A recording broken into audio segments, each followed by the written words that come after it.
আমরা সকাল সকাল 5:30টার সময় উঠে রওনা দেই মিজানুর রহমান আজহারী ওয়াজ শোনার জন্য। 18 তারিখ রংপুর বিভাগের লালমনিরহাট জেলায় মিজানুর রহমান আজহারী এসেছিল।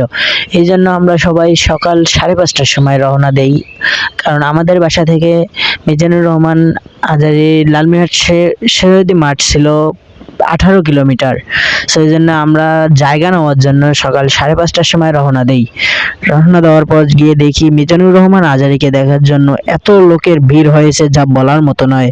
মিজানুর রহমান আজহারী আসার সঙ্গে সঙ্গে সবাই দাঁড়িয়ে যায় এবং জায়গা নেওয়ার জন্য হুড়াহুড়ি শুরু হয়ে যায়।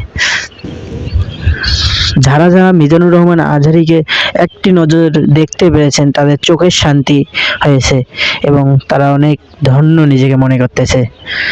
সো আমিও মিজানুর রহমান আজহারীকে দেখতে পেয়েছি। সো আমার এটা ভাগ্যে ছিল দেখার, এই জন্য আমি দেখতে পেয়েছি। সো সবাই যেন একদিন হোক একদিন দেখতে পান, এই জন্য কামনা করছি। সো এত পরিমাণ লোক হয়েছে যা বলার মতো নয়। লালমনিরহাটে একটি স্মরণীয় হয়ে থাকবে এটি, কারণ আমারও বাসা লালমনিরহাটে।